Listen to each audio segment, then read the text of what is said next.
Shalom, bonsoir à toutes et à tous. On est très content de se retrouver sur les modes et grâce au Rav Ben Shushan, on continue à découvrir les textes du Rav Kook. On va parler de la renaissance nationale du peuple juif sur sa terre. Merci, Rav. Bonsoir, Tov. Alors, le titre de l'article qui est pris du livre Maria Ria, c'est Maramake à Kodesh, ce qui veut dire les profondeurs de la sainteté. 2 secondes d'abord que j'enlève ce truc comme ça, on n'a pas de surprise. C'est bon. Et comment que je remets ça maintenant? Voilà, c'est bon. On y va. Kocha shel Knesset Israël, הולך ומתגלה ממעמקים באותה תנועה המפעמת בנשמת האומה. Alors, Knesset Israël, comme on le sait, c'est l'âme du peuple d'Israël, tout entier, à travers toutes les générations. C'est la force de vie de la nation qui traverse toutes les générations, qui a été créée avant toute autre créature et qui existera pour l'éternité de la même manière que Dieu existe pour l'éternité. Maintenant, cette force-là, on en a été vidé pendant l'exil. De manière métaphorique, on va dire, elle s'est élevée au ciel et nous a laissé vide d'elle.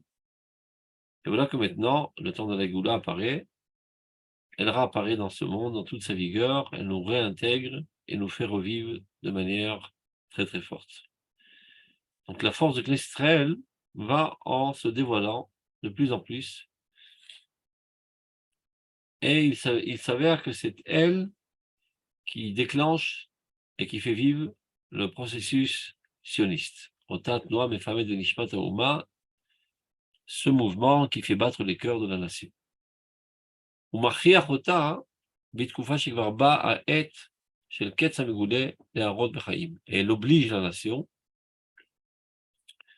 à commencer à se réunir sur cette terre au moment où le signe le plus obvieux de la délivrance apparaît, comme le dit la Gemara dans Sanhedrin, lorsque Eretz Israël commencera à donner ses fruits avec abondance, ce sera le signe du début du processus de la Géoula.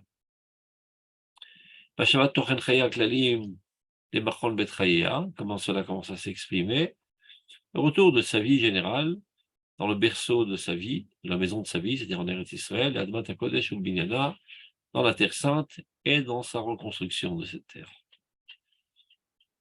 À quoi raser cette force-là? Omnam Amok Amok Hu Chavui Benishmat Aklal Kulo.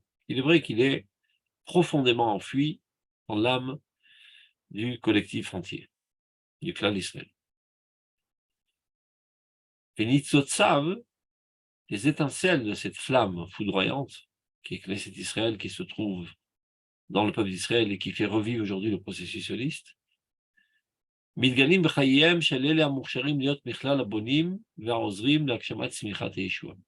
Ces étincelles apparaissent dans la vie de ceux qui sont capables d'être les constructeurs et ceux qui sont capables d'aider à la concrétisation de la rédemption du peuple d'Israël. C'est-à-dire, dans ce monde, il y a toujours des hommes de pensée et des hommes d'action.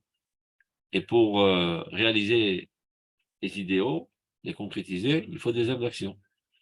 Donc Dieu fait en sorte que de cette flamme foudroyante de Knesset Israël qui fait vivre la nation à travers toutes les générations et qui aujourd'hui déclenche le processus de notre rédemption, sont projetées des étincelles qui vont aller intégrer les personnes qui sont à même de concrétiser cet idéal, qui ont les forces et les aptitudes et les potentiels de mettre à l'œuvre les idéaux. אף על פי שמקורו של כוח זה קודש קודשים, ורוח השם נוססה בו, bien que la force, c'est-à-dire la source de cette force, appartient à la sphère du Saint des Saints et que l'Esprit divin s'y trouve, בכל זאת הוא שולח את ענפיו והתגלמות המעשית לכל נפש מוכשרה להוציא כלי למעשהו. Malgré cela, elle envoie, comme on a dit précédemment, ses branches dans les hommes d'action. ואין בידינו כוח לבקר את האופי של הנטייה הגאולתית הזאת. Et il ne nous convient pas de critiquer le caractère de cette Géoula. C'est-à-dire, ce serait de l'audace et de l'orgueil d'émettre des critiques quant à la Géoula qui est gérée par Dieu. Comme si que nous, les hommes, nous n'y connaissions mieux que Dieu comment faire avancer les processus historiques.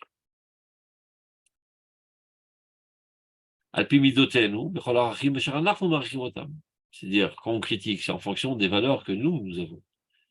Mais il s'avère que Dieu a des valeurs bien plus grandioses que les nôtres et des manières d'agir bien plus intelligentes que les nôtres.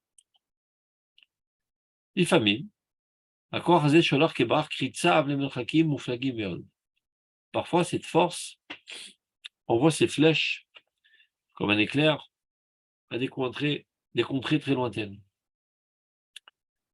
Chez Mitzadatzmam, elles m'ont dit les gamins qui en tant que telles se tiennent totalement à l'extérieur. Ça veut dire cette étincelle qui provient d'une source très sainte et très haute peut intégrer une personnalité qui se trouve totalement en dehors du judaïsme, dans sa conscience. Ou Mikol Makom, et malgré cela, la réalisation de la Géoula se fait à travers eux. Mais il faut comprendre que ce qui arrive n'est pas quelque chose de nouveau, ça a déjà eu lieu dans l'histoire, dans le passé. Chazon Kazé, Aya Bime Yesod Amarala Shel Bait Sheni. On a rencontré exactement le même phénomène à l'époque de la reconstruction du deuxième temple. À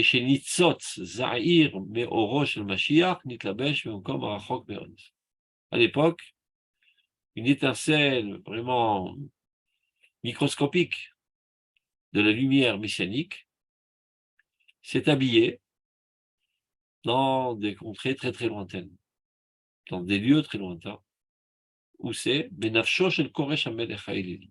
Dans l'âme, c'est-à-dire elle a intégré, elle a incarné, si on peut dire ainsi, l'âme de Cyrus, le roi idolâtre. Ad, chez Mitzad Haor Adakdak Azeh, Merosh HaMashiach, car Otoanevoa Veshato Veshamashiach, à tel point que, à cause ou partant de cette lumière si petite, messianique, malgré cela, la prophétie l'a nommé Messie, Mashiach, comme le dit le verset dans Rav Ben Shushan, s'il vous plaît. Oui. Est-ce qu'on peut dire que Yitro a eu cette petite étincelle divine aussi ou pas? Il se peut, mais là on parle de l'étincelle messianique. D'accord, ok. C'est quelque chose d'assez spécial. Et comme on retrouve donc dans Ishaya, même Beth, même Dalet, ainsi a dit Dieu à son Messie Koresh. Donc ça c'est surprenant. Koresh qui lui est un roi idolâtre, donc très loin du judaïsme, très loin de Dieu, et un pécheur systématique par principe. Le prophète l'appelle le Messie. Bitkoufatenu, à notre époque,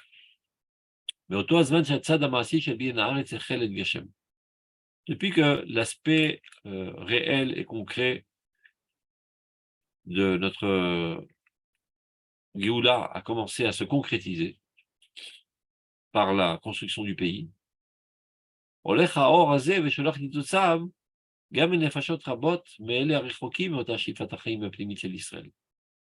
que cette lumière envoie à nouveau des étincelles de cette flamme grandiose, elle envoie des petites étincelles dans nombreuses âmes qui sont vraiment très loin du flux de vie intérieur d'Israël. C'est des gens qui ont grandi chez les Goïm, qui ont des conceptions de Goïm, des aspirations de Goïm, des comportements de Goïm, totalement assimilés.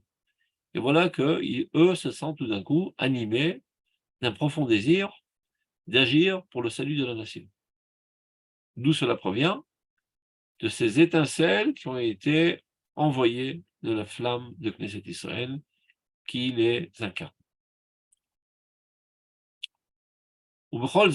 Olech Umidgashem Al Yadam, Chazan Kodesh Kodashim. Bien que on ait affaire à des gens très loin du judaïsme, et parfois même de la morale élémentaire humaine, ben, malgré cela, à travers eux, est en train de se concrétiser un idéal qui appartient au Saint des Saints. Shen Aroch Lekdushato, qui est incommensurable dans sa sainteté, qui se traduit par Yesod Binyan Haaretz, le fondement de la reconstruction de la terre d'Israël, Beshivat Banim, et du retour de ses enfants dans ses frontières. Etsura Mugbala Verishita, d'une manière assez limitée dans ses premiers pas. N'oublions pas que lorsque Rav Kook écrit ces lignes, on parle de quelques dizaines de milliers de juifs en Israël et pas plus.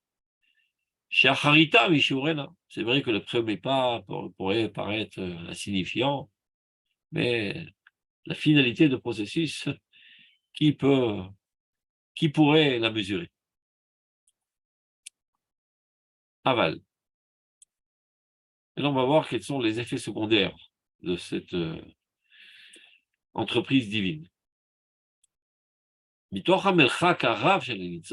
Puisque cette étincelle a été projetée très très très loin de sa source.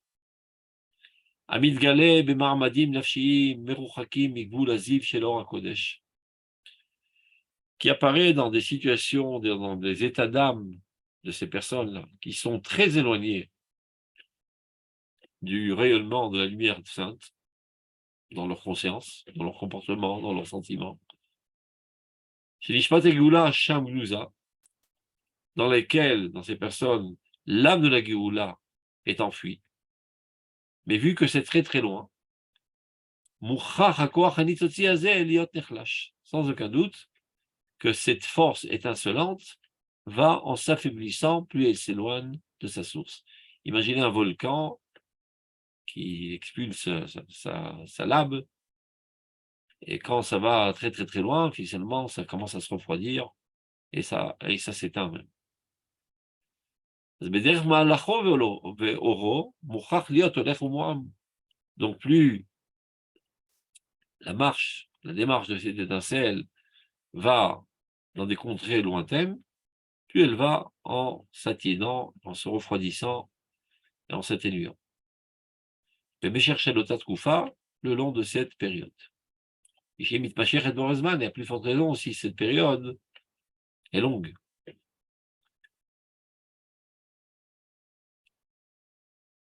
Donc après qu'il a expliqué le principe, donc on a compris, il y a une flamme grandiose qui propulse des étincelles, et plus ça propulse loin, et plus ça prend du temps, plus ça dure, plus l'étincelle va en s'affaiblissant, voire à s'éteindre. Il faut savoir que tout ce que le Rav Kook écrit là, ce ne sont pas des métaphores poétiques. Il nous décrit en mots ce qu'il voit par son Esprit Saint, dans l'intériorité de l'existence. Nous, on voit les événements politiques, historiques, dans leur façade superficielle. Mais il y a des causes internes qui ont fait en sorte que ces événements apparaissent dans le monde concret et réel. Et lui, là, il nous fait part de ce que lui arrive à percevoir dans les couches intérieures de l'existence. C'est ça ce qui se passe de manière réelle dans l'existence. Il y a la Neshama de Klal Israël qui décide maintenant que le temps est arrivé d'amener la rédemption au peuple d'Israël à l'humanité entière, et c'est un feu foudroyant. Et donc, elle commence à agir, et elle a son stratagème de combat, qui est évidemment géré par Dieu. Donc, pour mettre au point la Géoula, ben d'abord, avant tout, il faut construire des structures matérielles. Qui est à même de construire des structures matérielles? Évidemment, pas des gens spirituels. Les hommes de pensée ne savent que penser et parler. Ils ne savent pas mettre les mains dans la pâte et faire avancer les choses. Et s'ils le font, ils font de manière maladroite. Donc, il faut aller rechercher des gens qui ont cette qualité d'être experts en la matière au niveau matériel. Donc, pour ce faire, il y a des étincelles de cette flamme foudroyante qui vont incarner ces personnalités et les animer d'un désir profond d'agir pour le salut de la nation. Eh bien, c'est exactement le même processus qui a eu lieu à l'époque de Koresh, à tel point que ça allait tellement loin que ça arrivait même chez un roi idolâtre qui, lui, évidemment, n'avait aucune intention de faire avancer la Géoula divine et encore moins de faire du bien au peuple d'Israël. De son point de vue, tel qu'il considérait la chose, c'est comment réaliser son ambition personnelle d'être un empereur qui va conquérir le monde entier. Ça, c'est ce que lui comprend. Mais il ne se rend pas compte qu'il est manipulé par Dieu pour créer une constellation politique qui va permettre le retour du peuple d'Israël sur sa terre. Les man Abdi Yaakov, dit le prophète Ishaïa. Tous ces chamboulements politiques ne sont là que pour mon serviteur Jacob, afin qu'il retourne sur sa terre et pour déclencher le processus de la Géoula. Donc, à l'époque de Koresh, à Nitzot Géoulati shel Koresh, cette étincelle de rédemption de Koresh, ne pouvait pas durer longtemps, car une étincelle dans une personnalité infâme comme celle-là, eh ben, elle a tendance à s'étendre.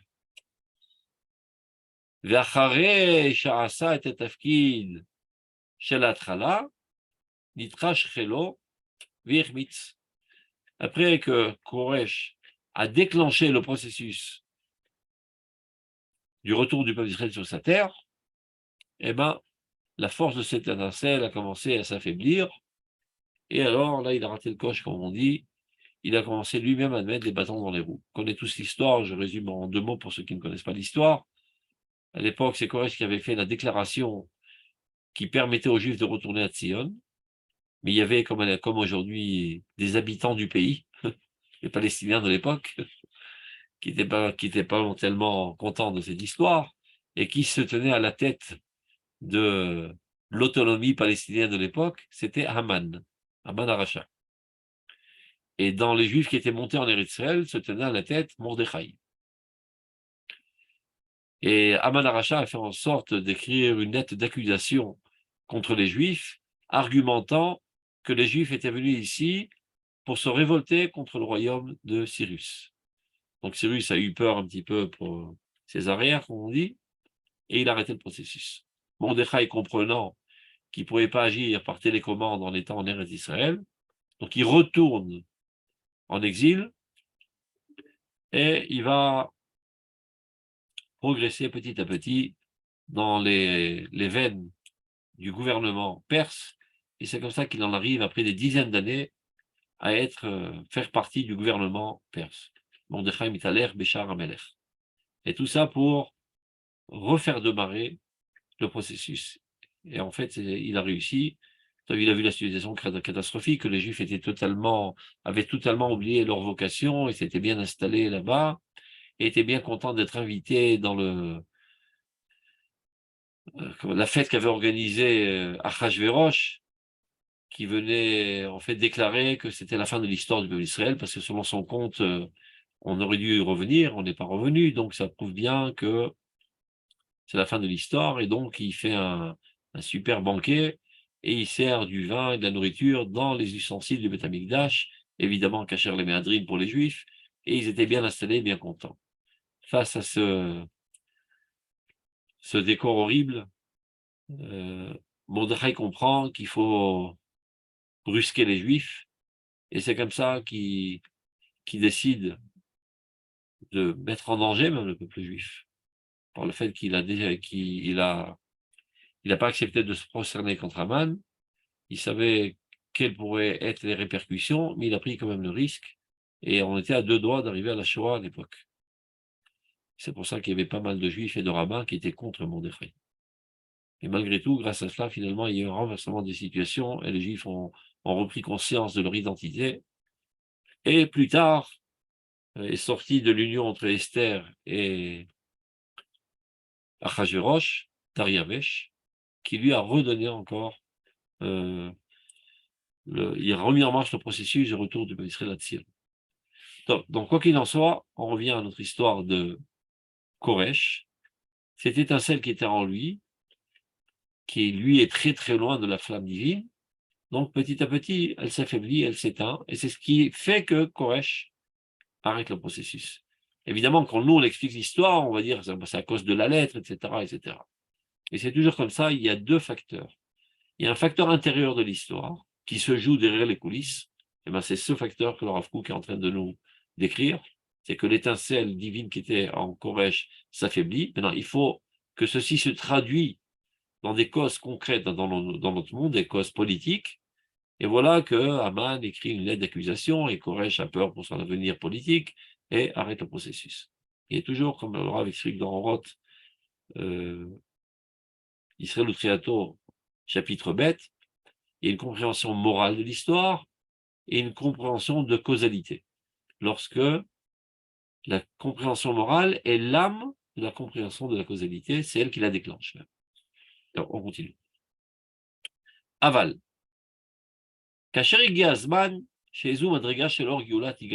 Mais que peut-on faire? Le temps est arrivé que la Géoula apparaisse. Et Koresh ne peut plus être l'acteur qui va faire avancer la Géoula. Ce n'est pas pour autant qu'on va arrêter la Géoula. Donc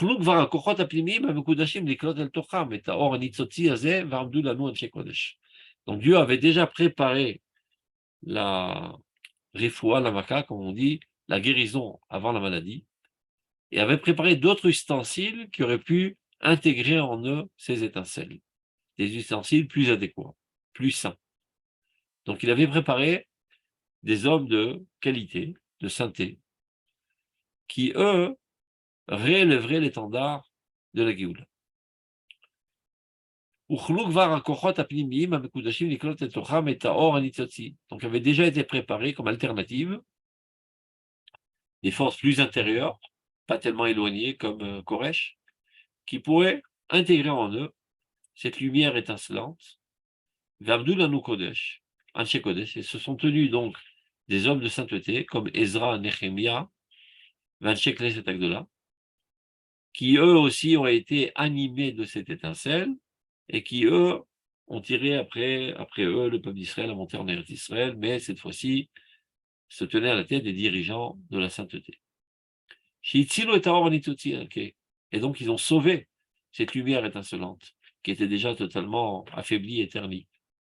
Et de cette étincelle, ils ont réussi à allumer une flamme grandiose. Cette flamme était si grandiose qu'elle nous éclaire jusqu'à aujourd'hui.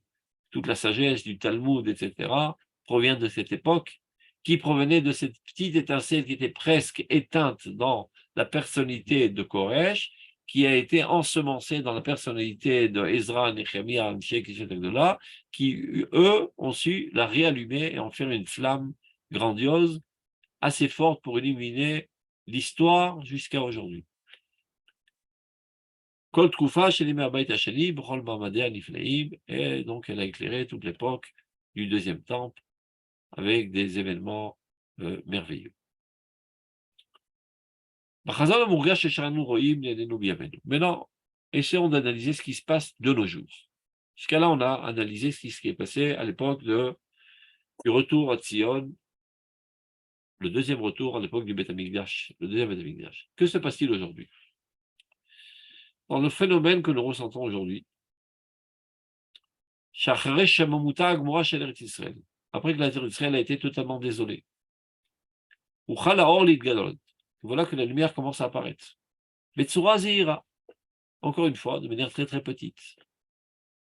Mais dans le Doumim, ça a déjà commencé il y a quelques générations, avant bien que le Rav Kook arrive en Eretz Israël, il y avait déjà un flux d'Aliyah très faible, depuis les Talmidim du Gaon de Vilna, du Baal Shem Tov, Chabad, et même il y avait une communauté juive marocaine qui était déjà arrivée à Hebron. Il y avait ça et là, des juifs qui commençaient à affluer, un petit ruisseau très très très faible d'Aliyah. Mais là, cette fois-ci, ça apparaît sous d'autres aspects. Klomar, contrairement à la Géoula précédente, la flamme de Knesset d'Israël n'envoie pas des étincelles dans des contrées lointaines du judaïsme, elle a d'Afka les Krovim. elle les envoie dans des gens très proches du judaïsme. Il y a des fachos de Shot, dans des âmes saintes. Adiré Mouna Vechasine Koach Hashem, des géants de la foi et de la force de Dieu. Amiyazdim Arishonim Shalei Yishuv Akadoum, les premiers fondateurs du Yishuv en Eretz Israël, ce qu'on appelle Aliyah Rishona. Ça, on a tendance à oublier, et même, il y a même une volonté d'effacer cela, que la première Aliyah en Eretz Israël a été réalisée par des hommes pieux, des hommes de valeur, des hommes qui étudiaient la Torah, qui réparaient leurs midotes et qui s'adonnaient totalement au service divin. Ils habitaient à Jérusalem, ils habitaient à Petar Tikva, à Tzfat, même à Gush Etzion, etc. C'était des ultra-orthodoxes, qu'on appelle aujourd'hui les Haredim. Amiyazim Arishonim Shalishub Akadoum, de chair Ouma avec de la Torah, les saints de la nation et les grands de la Torah. Nimshach Haor Hazeh Be'ezrato Amekudeshet V'toch Nitzotz Meir. Et donc, puisque cette étincelle est tombée dans des cils chauds qui ne les ont pas refroidis, ben ça continuait. Fermez vos micros, s'il vous plaît. Je sais pas comment on fait ça. Est-ce que quelqu'un peut me guider comment utiliser le micro? Vous pouvez fermer vos micros, s'il vous plaît? Comment on fait ça? Participant. Je vais voir si je peux le faire tout seul. Ah, je crois qu'il a compris, il a fermé, c'est bon. On continue. Comment je ferme le truc? Voilà, c'est bon. Donc cette fois-ci, l'étincelle est tombée dans des kélim pas lointains, pas éloignés du judaïsme, pas froid. Donc ça n'a pas affroidi, on va dire, ces étincelles. Au contraire, ça les a réchauffées. Et ça en a fait même des flammes. Ça, c'est un côté de la pièce. Mais l'autre côté de la pièce, ce sont des gens très chauds de judaïsme, et très forts en judaïsme, et en froid, et en crainte de Dieu, etc., mais très faibles dans la réalisation concrète des choses. Ce ne sont pas des hommes d'action. Ce sont des spiritualistes qui ne sont pas à même de construire les structures nécessaires pour l'avancement de la Géoula. Alors quoi faire? C'est pas pour autant qu'on va arrêter. Comme on dit, Dieu a plus qu'un lapin dans son chapeau. Adesher Baouz Manim, jusqu'à qu'on est arrivé à des temps, chez Yad Koré Adorot, que la main de celui qui sait lire les générations par avance. Akadosh Baruch Hu, c'est un qualificatif de Dieu dans le prophète. Yad Koré Adorot Mirosh. Echina Otam, la fit et achazon bemachotav amasiot. Dieu comprend que ces gens, ils sont bien gentils, bien bons, bien tzadikim, et bien saints, mais ce ne sont pas les profils adéquats pour faire avancer les choses sur le champ concret. Donc, il faut aller chercher d'autres forces actives. Et de ce fait, voilà que commence à s'élever un mouvement, le mouvement sioniste, qui lui, dans sa conception, c'est-à-dire dans sa conscience, dans les dirigeants qui se tiennent à sa tête, est très très loin de cette force intérieure. Et à nouveau, Barak Afet Salar le Merachok. Donc l'éclair de cette flèche est allé très très loin. Ces étincelles sont allées animer des hommes éloignés du judaïsme, mais qui par contre avaient des capacités très très fortes de mise à l'œuvre des projets. Pagash Venefashot Muksharot. Donc ces étincelles ont rencontré des âmes avec des grandes aptitudes d'action. La Tiv Voulim Maasim et Kwach Mougla. Ce qu'on appelle le Yishuv Hadash, la nouvelle installation. La première installation, c'était des hommes de sainteté, de prière, d'étude de la Torah. La deuxième installation, c'est des hommes d'action qui sont venus assécher les marécages, édifier des structures de protection militaire, sanitaire, etc., etc. Verim ou Chazon al-Shechol. Et voilà que des hommes de la laïcité, ce sont eux maintenant qui élèvent l'étendard du retour à Sion. Midgabrim Verouar Shel Chulei Cholim, et se renforcent de plus en plus dans, on va dire, une sphère de laïcité très très poussée. Mais dans ces hommes-là qui agissent, ne sont pas conscients quelle est la force qui les fait agir, d'où provient leur désir, leur énergie, leur motivation. Ils ne savent pas que tout ça On provient. vous entend pas bien, Rav Ben-Shushan. C'est chaque fois que je tourne la tête que ça marche. Le micro est juste en face de ma bouche. Donc, c'est bien. Maintenant, vous m'entendez mieux? Non, on n'entend très Non, faible. pas encore. Ah, pas encore. On n'entend Alors, pas. problème. Ça y est, c'est bon. C'est bon maintenant? Alors, ça doit être l'Internet alors. Toda Rav. Il y a pas mal de facteurs qui font du sabotage. C'est des messages que certaines personnes n'ont pas entendus. Donc les forces maléfiques mondiales, parfois, essayent d'empêcher. Mais on les surmontera.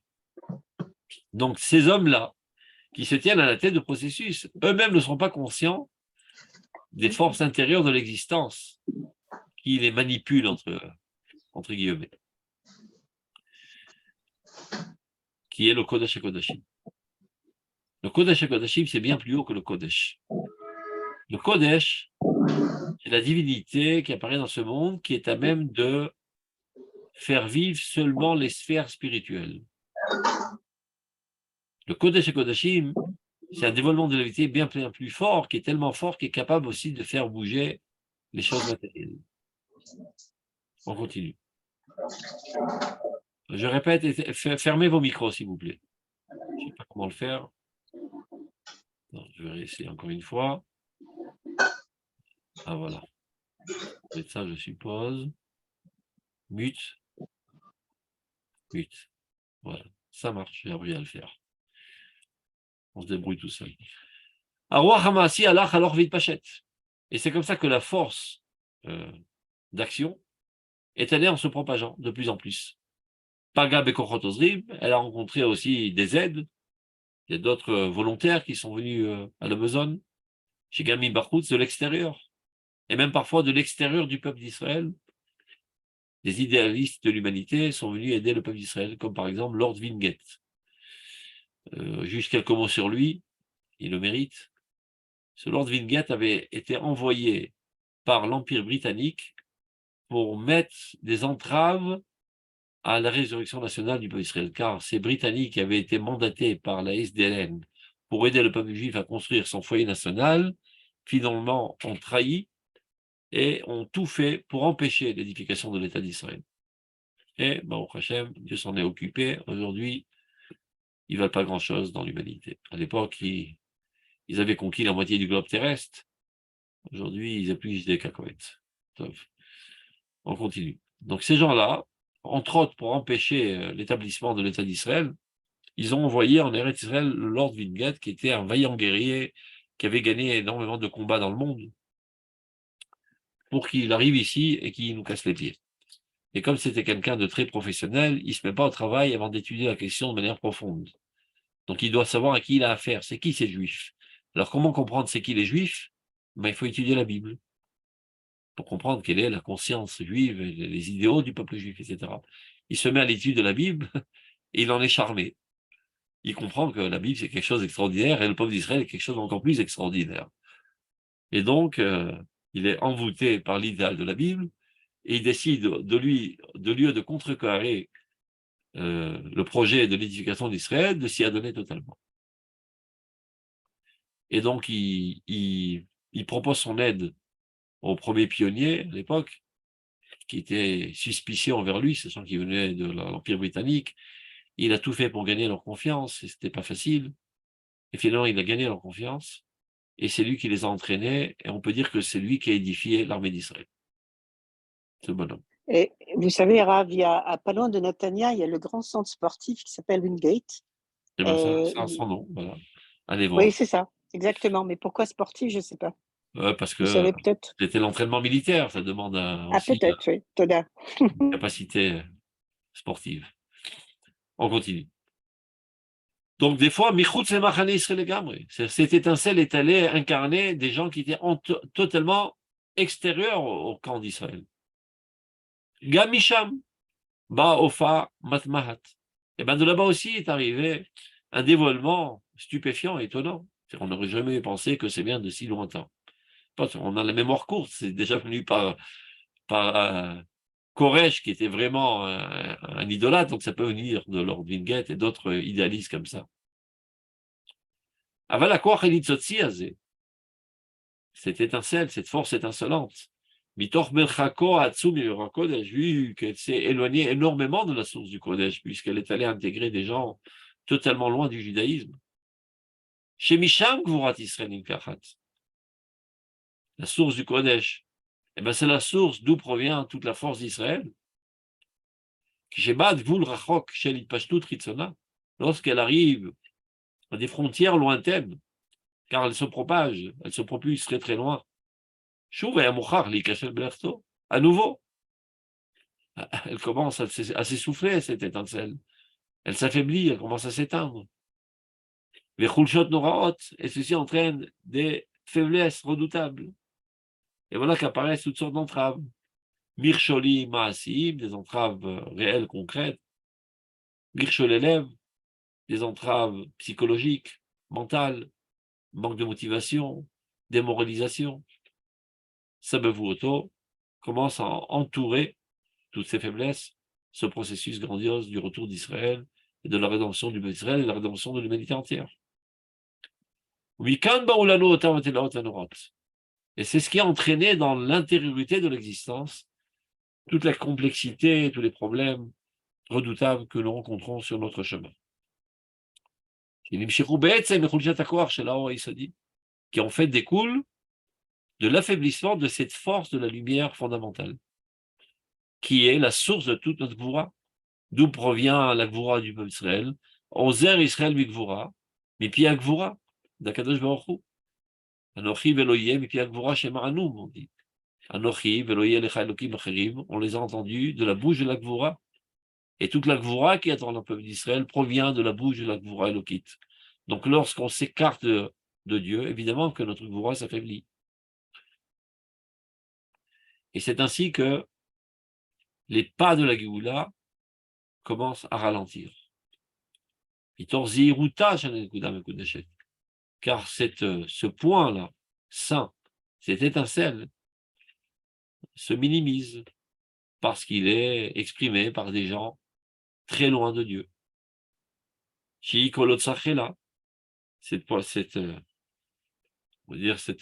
force sainte est le trésor de sa force, de la nation.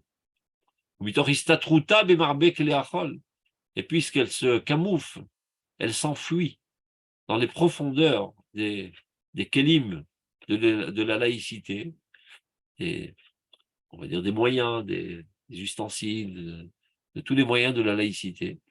Chez Nasula Tsinorot Maasim, qui sont en fait les tuyaux de son expression dans le monde du concret. Bemaalach Eishuva Arti Israëli, dans le processus du rétablissement de la terre d'Israël. Ou Bemaalach Imra Geoula Politique, et dans le processus aussi de nos déclarations politiques, parce qu'il faut que ceci commence à s'habiller d'un aspect politique, c'est-à-dire associer les marécages et faire de l'agriculture, c'est bien joli, mais c'est pas comme ça qu'on va édifier un État. C'est pour ça que Herzl, lui, prône plutôt le sionisme politique, parce qu'il comprend très bien que sans habillement politique de ce processus, ça ne pourra pas réussir. Et quand on commence à parler politique, il faut parler le langage des goyim. Donc on ne peut pas parler un langage trop haut, trop sain, trop pur. Il faut donner des arguments terre à terre de la sécurité de la nation, c'est un refus sécuritaire, le renforcement économique de la nation. Et petit à petit, tous ces arguments étouffent l'étincelle sainte du retour à Tzion.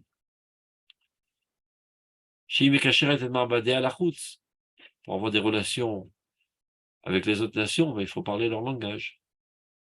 Et tout ça maintenant, tout se joue en dehors de la sphère de la sainteté. Au Michoutz Machane Israël, et même en dehors d'Israël carrément, en dehors du champ d'Israël, du peuple d'Israël. Bichoussam el Amim Achirim, et Korot Mem Shaltam.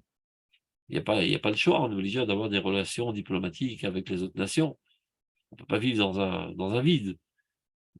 Il faut bien qu'il y ait une approbation quelconque des nations, sans quoi ils vont tous se joindre à notre extermination. Donc il faut leur plaire, il faut argumenter pourquoi il y a une légitimité à notre retour. Et les argumentations profondes et saintes, ce n'est pas exactement ce qui peut convaincre les goïms. Donc il y a toutes sortes d'argumentations politiques qui tendent à étouffer le messianisme, ce que le Rav Kook appelle Isurechenek de Malkamashich, les souffrances d'étranglement du messianisme. Mais il n'y a pas le choix, ceci est nécessaire pour faire avancer la machine. Et tous ces aspects qui sont totalement laïques, étouffants, etc., s'unissent à cette entreprise sainte, qui est évidemment propulsée par Dieu. Barnafa Vamit Pashtim, et les branches se déploient très loin. Alors imaginez la métaphore, il y a la racine, il y a le tronc, il y a des branches. Et les branches, ils ont 200 mètres, 500 mètres, 1 kilomètre de long. Donc au bout de la branche, on a oublié de quoi a l'air le tronc, et encore plus de quoi a l'air la racine. Et on n'en est plus qu'à parler de la branche et de la petite feuille qui se trouve très loin de la racine. Et donc toute l'argumentation et même les volontés, et les sentiments ne se trouvent que dans le monde de la laïcité.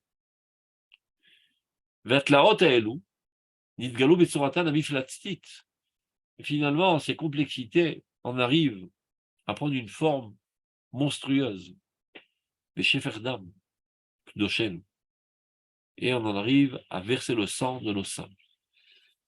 Comme on le sait, les Arabes qui étaient là n'étaient pas tellement contents du fait qu'on soit là, donc ils ont tout fait pour empêcher, et évidemment, leur tendance criminelle a trouvé l'occasion de s'exprimer, et c'est comme ça qu'aux années 1929, ils ont assassiné énormément de Juifs à Hebron et à Jérusalem, et dans d'autres parts. Il y en a qui prétendent que tout le terrorisme arabe aujourd'hui, c'est parce qu'on a conquis la Judée-Samarie. C'est une sottise sans pareil. Bien avant même l'édification de l'État d'Israël, il y avait du terrorisme. L'anti-israélisme est une nouvelle forme de l'antisémitisme, tout simplement. Et donc, ça s'est exprimé par Shfichut Damim, Oshek Zechiyutenu, on nous a dépouillés de tous nos droits, bien que la terre d'Israël nous appartient parce qu'elle nous a été donnée par Dieu, elle nous appartient selon la morale, elle nous appartient selon la déclaration des nations. Donc, tous sont d'accord que Israël nous appartient, et viennent ces salopards britanniques et nous dépouillent de nos droits sur Israël, et de manière totalement fortuite, arbitraire, ils décident de donner les 3 quarts d'Israël aux Arabes, et le quart qui nous reste, ils nous empêchent d'y rentrer même. Mais Sarit Kochenu, ils nous écartent même du dernier souvenir de notre sainteté, c'est-à-dire le Kotel, interdit aux Juifs d'arriver au Kotel. Ou Bag Balat Aliyatenu, ils empêchent l'Aliyah des Juifs en Eretz Israël, c'est un acte non loyal, c'est un délit de monter en Eretz Israël. À l'époque, le Rav Kook a encouragé la Aliyah non formelle, ce qu'ils appelaient à l'époque, pas formelle, conforme aux lois britanniques. Donc, ils l'ont appelé en jugement. Comment vous, monsieur le rabbin, vous encouragez des hors-la-loi? Il leur a dit, excusez-moi, c'est vous les hors-la-loi en Eretz Israël. Nous sommes de droit en Eretz Israël. Top, peu importe. Tous ces goïms ont fait énormément de problèmes. L'Eretz Merdatenu, ou Bidgalut Heres Aperoud. Et le pire, c'est que commence à apparaître le poison des controverses virulentes au sein même du peuple. La Ghana pense qu'il faut coopérer avec les Britanniques, le Lehi et le Hetzel dit au contraire, il faut les bombarder, les expulser du terrain. Ça crée des controverses virulentes et ça arrive à des haines et ça arrive même à des trahisons entre juifs, que la Ghana donne les listes des juifs du parti adversaire aux Britanniques et ils sont pendus. Donc tout ça, c'est ce que nous, on constate dans le monde concret. Mais quelle en est la cause? C'est que l'étincelle de cette flamme d'Israël est allée habiter des contrées lointaines, donc elle s'éteint. Et ça ralentit et ça arrête même le processus de la Géoula. Et comme ça doit se traduire dans ce monde, dans des causes que nous pouvons percevoir, ça apparaît sous forme d'antisémitisme, sous forme de problèmes techniques, sous forme de petites guerres idéologiques au sein même du peuple d'Israël, mais ça ne sont que les effets de la cause essentielle, qui est l'affroidissement de cette étincelle. Et pourquoi elle a été refroidie? Parce qu'elle est allée habiter des contrées lointaines. Mais non, pourquoi elle a été habitée des contrées lointaines? Parce que c'était nécessaire pour édifier les structures concrètes, réelles, matérielles. Dieu le savait par avance. C'est le prix à payer. On n'y peut rien. Chez Kol Elem Evakim et Kol Elevavot, toutes ces souffrances font pleurer tous les cœurs qui sont liés à la puissance de la rédemption du peuple d'Israël et de sa terre sainte. Bisman Amaravar, et Dafka dans cette époque de transition, chez Tzipiyat Bekiat Haora Mouchachat Itgaber Bo Bikiflaim, qui a priori l'aspiration de l'éclatement de cette lumière qui devrait se renforcer de plus en plus. Et juste à ce moment-là où il y a tellement d'aspiration, on se trouve presque à toucher la goula de nos doigts, on a comme l'impression qu'elle s'évade et que tout se disloque. On en arrive même parfois à des découragements totaux, etc. Aval, dit le Rav Kook. Ma achazon azeh mevasirlan. Tout ce que nous constatons maintenant, ces arrêts momentanés, ces problèmes, ces entraves, ces guerres intestinales, ce terrorisme de nos ennemis, qui tout cela ensemble ont comme l'impression de mettre fin à la Géoula. Yeda kolef racham. Que sache tout cœur intelligent. C'est intéressant de voir que dans la Torah, on attribue l'intelligence au cœur et non pas au cerveau. Parce que le cerveau, parfois, c'est une accumulation de connaissances dans la mémoire, mais ça ne pénètre pas encore la personnalité et ne motive pas les bonnes volontés. Chez nous, la chokhma, chacham, c'est la même valeur numérique que chaim. Quand est-ce qu'on appelle ça de la chokhma? Quand cette chokhma, on la vit. Et pour la vivre, il faut que ceci décante dans le monde des émotions et du sentiment. Donc, la vine chez nous, véritablement comprendre, c'est pas seulement une compréhension intellectuelle froide et d'être capable de répéter les concepts, mais c'est de les vivre intensément. C'est ça la véritable chokhma chez nous. Donc, libo yavin, on dit toujours, son cœur comprendra. Donc, dit le Rav Kook, yeda kolef racham, que sache tout cœur intelligent. Kirak otu, shekvar ba'azman.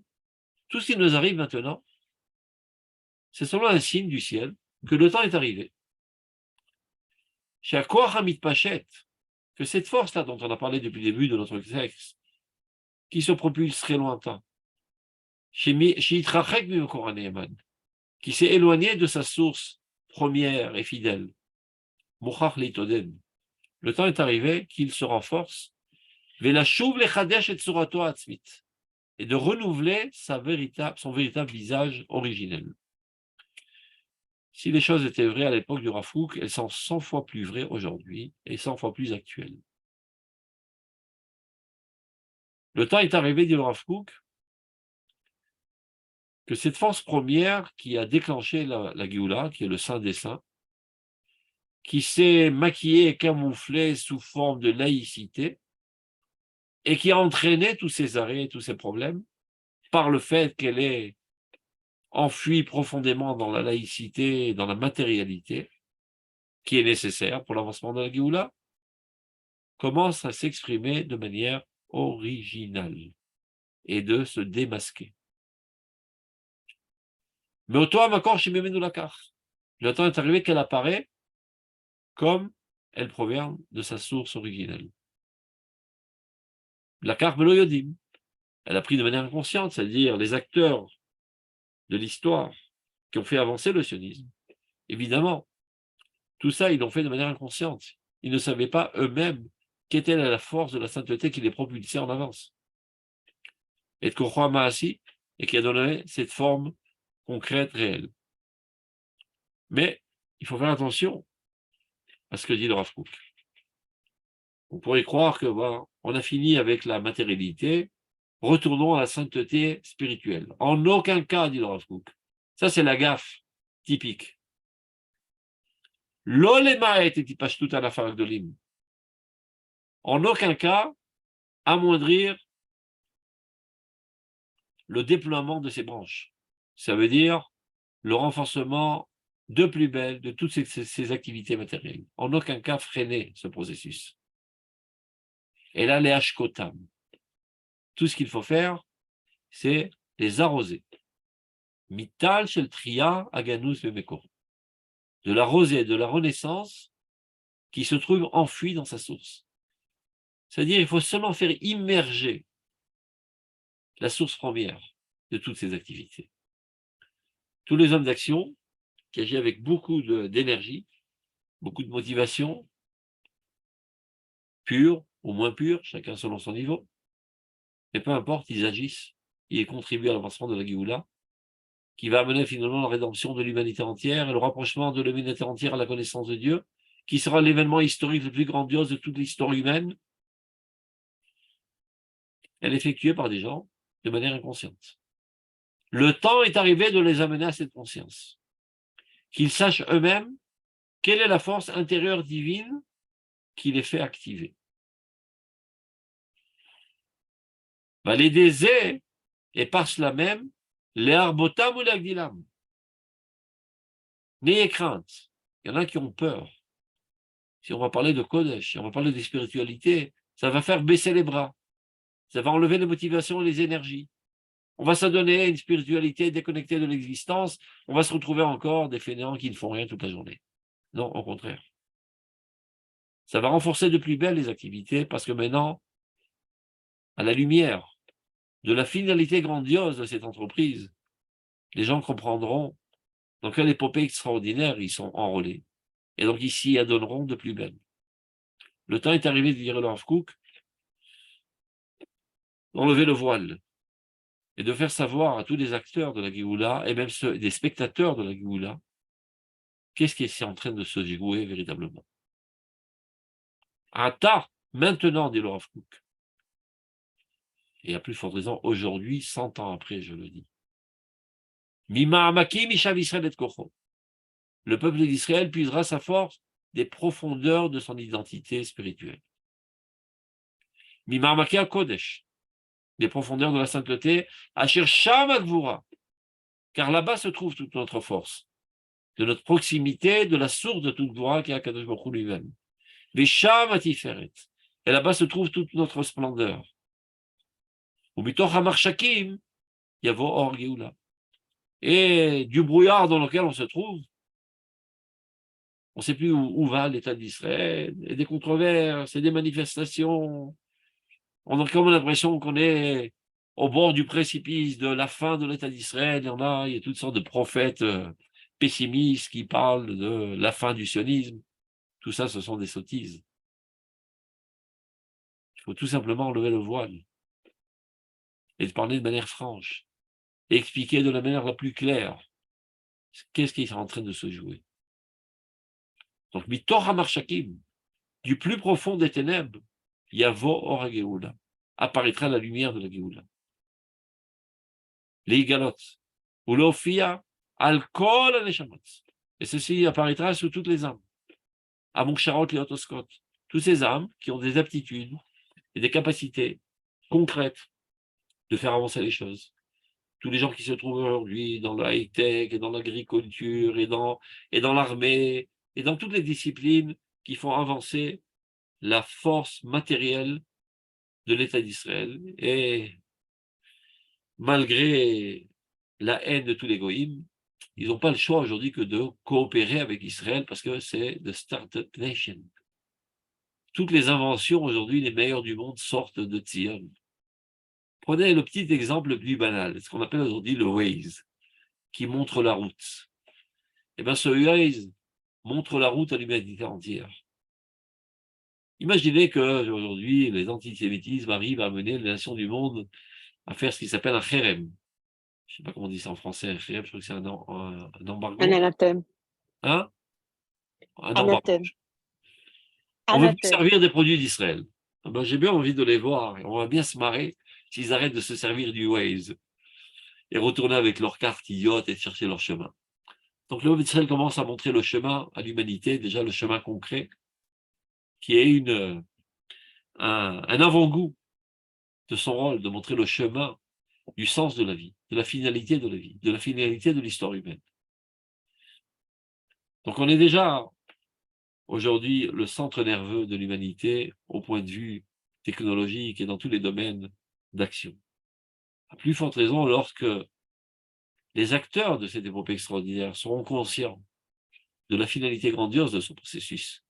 Ça ne va pas leur faire baisser les bras, mais au contraire, de s'y adonner de plus belle, avec 100 fois plus d'énergie.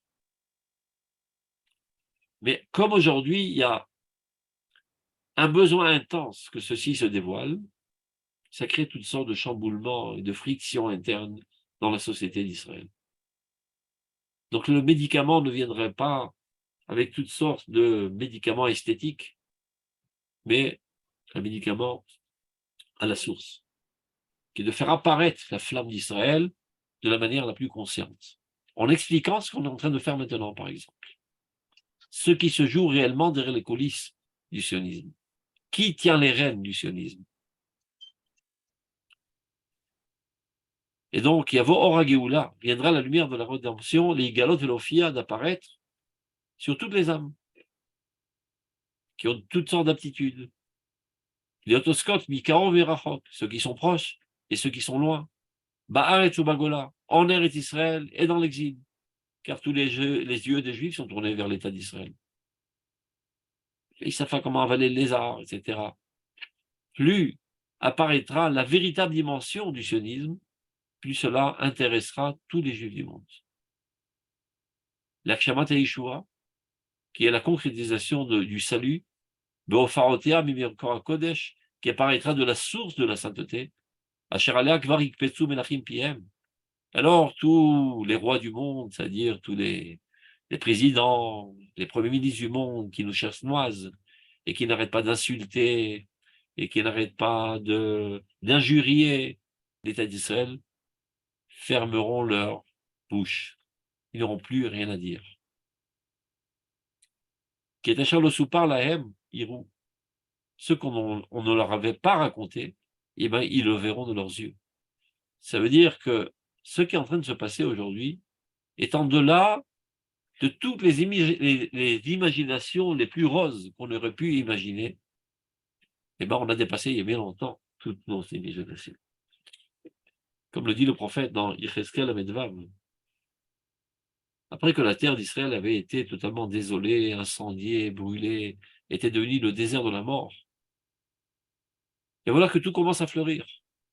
Alors imaginez quelqu'un qui a été hiberné et qui se réveille. Il a été hiberné il y a 300 ans, et voilà qu'il se réveille aujourd'hui. Dit le prophète, il dira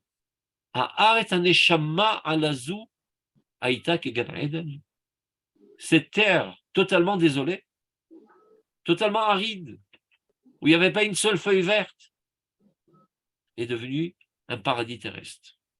Dans tous les domaines de la vie d'Israël aujourd'hui, c'est comme ça.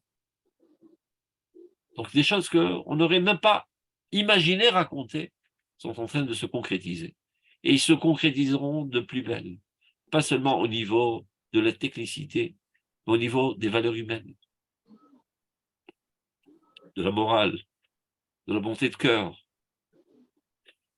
qui caractérise le peuple d'Israël. Alors l'humanité entière aurait envie de se hisser à ces sphères hautes du peuple d'Israël. Et c'est comme ça que ceci amènera la rédemption de l'humanité entière. Lorsque on aura le courage, sans aucune timidité idiote, de proclamer haut et fort ce qui se joue véritablement derrière les coulisses du sionisme. Qui est à Charlouissou par la Irou, mais à Charlou Chamou, ceux qui n'ont jamais entendu, ils vont commencer maintenant à regarder, à observer, à analyser, et avoir envie d'imiter et de faire partie de ce processus grandiose. Bimera, Amen ou Amen, très prochainement, de nos jours. Amen. Amen. Portez-vous bien, Shabbat Shalom. Todara, Shabbat Shalom. Amen. C'est tellement moderne. Ça, je sais pas trop, on va essayer. C'est tellement moderne.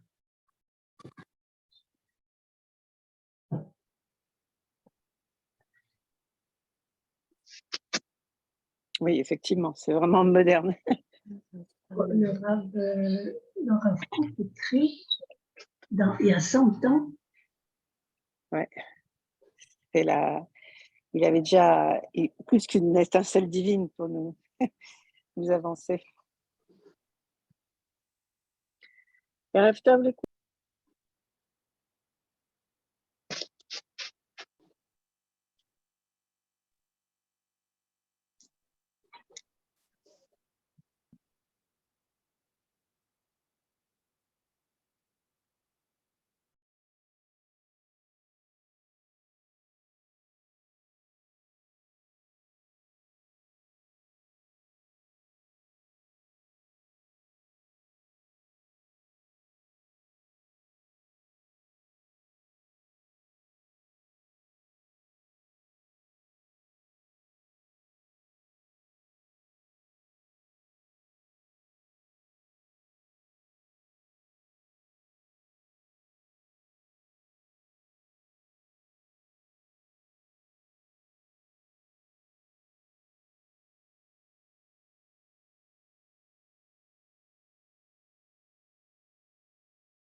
Vendredi 30 juin.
Tu me vois?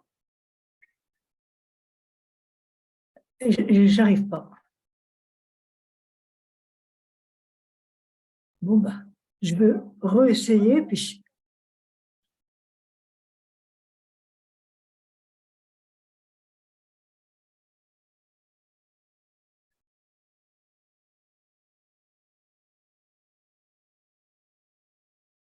ah, ouais.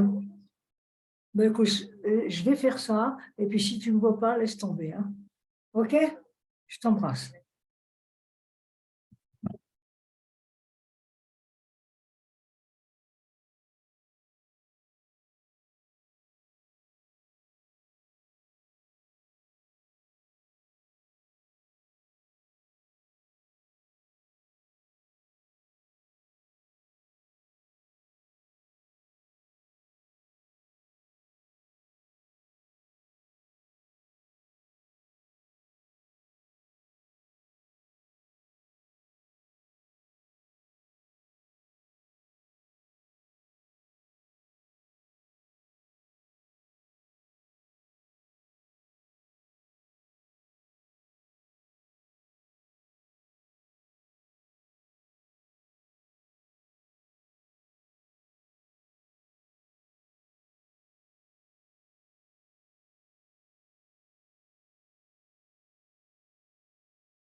c'est ça.